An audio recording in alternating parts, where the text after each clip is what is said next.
Hello students, हमने एक chapter start किया था सोल प्रोप्राइटरशिप।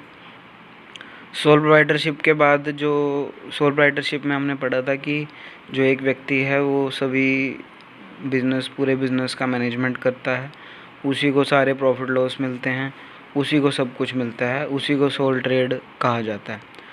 आज हमने पढ़ना है सोल ट्रेड की क्या मेरिट्स होती हैं। मेरिट्स का मतलब क्या होता है कि इसकी क्या विशेषताएं होती हैं या क्या फ़ायदे होते हैं इसके, वो चीज़ मतलब सोल ट्रेड अगर कोई पर्सन करता है तो उसको क्या फ़ायदा मिलता है, ये पढ़ना है हमने। सबसे पहला पॉइंट है इसका क्विक डिसीज़न। देखो, एक पर्सन अगर काम करेगा तो उसे सारे डिसीज़न जो होंगे वो क्विक लेंगे, मतलब वो आसानी से सारे डिसीज़न ले सकता है, किसी को इतना ज़्यादा उसको पूछने की ज़रूरत नहीं है। सेकंड पॉइंट है बेनिफिट ऑफ सीक्रेसी। जो भी बिज़नेस वो चलाता है उसको सीक्रेसी का बेनिफिट, मतलब वो अपनी बातें जो है किसी के साथ शेयर ना करे, अपने जो सीक्रेट है किसी के साथ शेयर ना करे, जिससे बिज़नेस ग्रोथ कर सकता है। थर्ड है डायरेक्ट मोटिवेशन।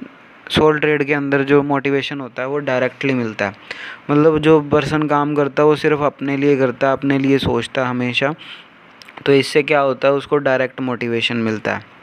तो डायरेक्ट मोटिवेशन जो है किसी भी संस्था के लिए बहुत ही फ़ायदेमंद होता है। फोर्थ है पर्सनल कंट्रोल। देखो, जब भी एक पर्सन बिज़नेस संभालेगा तो उसको पर्सनल अपने ऊपर सारा कंट्रोल रखना पड़ेगा कि बिज़नेस का वो ओनर भी वो है, काम करने वाला भी वो है, उसी को सब कुछ समझना पड़ेगा।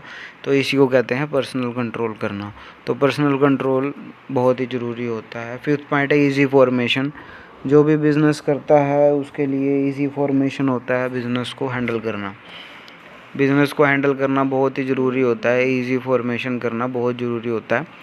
या मैं ये कहूँ कि सोल ट्रेड एक छोटे लेवल का बिज़नेस होता है जिसको चलाना या जिसको सेटअप करना आसान होता है। नेक्स्ट आ रहे हैं इसकी लिमिटेशन। देखो, किसी चीज़ के फ़ायदे होते हैं तो उसके नुकसान भी होते हैं या उसकी कमियां भी होती हैं। लिमिटेशन है सोल ट्रेड का, सबसे पहले लिमिटेड सोर्स ऑफ कैपिटल। जो भी एक पर्सन काम करता है उसको लिमिटेड सोर्स ऑफ कैपिटल मिलती है।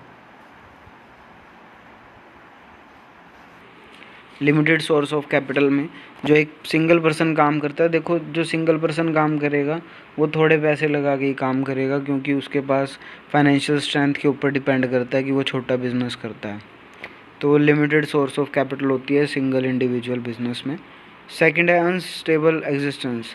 जो सोल ट्रेड होती हैं ज़्यादातर अनस्टेबल होती हैं, मतलब वो लंबे टाइम तक नहीं चलती हैं। वो मतलब ये कहें कि एक बार बिज़नेस स्टार्ट हुआ, अगर वो थोड़ा बहुत नहीं चला तो उसको बंद करके वो कोई और बिज़नेस स्टार्ट कर देता है। तो इसी तरह से इस बिज़नेस को अनस्टेबल माना जाता है।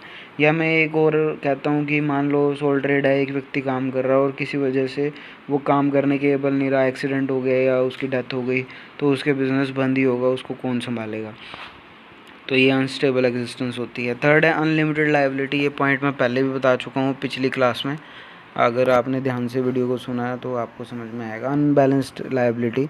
अनबैलेंस्ड लायबिलिटी जो है अनलिमिटेड लायबिलिटी में जो सोल ट्रेड है वो उसकी जो लायबिलिटी होती है वो अनलिमिटेड होती है, मतलब जो भी उसको पैसे वगैरह मिलते हैं या उसको पैसे देने पड़ सकते हैं किसी के, उसका बिज़नेस बिक सकता है, अगर उसको लॉस हो रहा है तो उसकी पर्सनल प्रॉपर्टी भी बिक सकती है।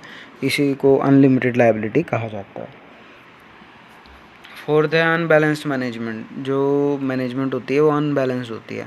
मैं ये कहूँ कि सभी से सलाह करके अगर आप कोई डिसीज़न लेते हो बिज़नेस करने का तो वो बैलेंस डिसीज़न माना जाता है। अगर वो खुद आप अकेले बिज़नेस कर रहे हो, अकेले अपना सब कुछ संभाल रहे हो, तो अकेले ही डिसीज़न लेना पड़ता है, तो इस तरह के डिसीज़न को अनबैलेंस्ड डिसीज़न कहा जाता है। तो अनबैलेंस मैनेजमेंट हो सकती है इस तरह की संस्थाओं में, ठीक है। तो ये चीज़ आपको ध्यान से पढ़नी है। जो भी बच्चे पुराने लेक्चर नहीं देख रहे हैं वो ज़रूर देखें। देखो, पुराने लेक्चर देखोगे कोई छूटेगा नहीं, कोई भी चीज़, तो आपको प्रॉब्लम क्रिएट नहीं होगी, ठीक है। Thank you very much.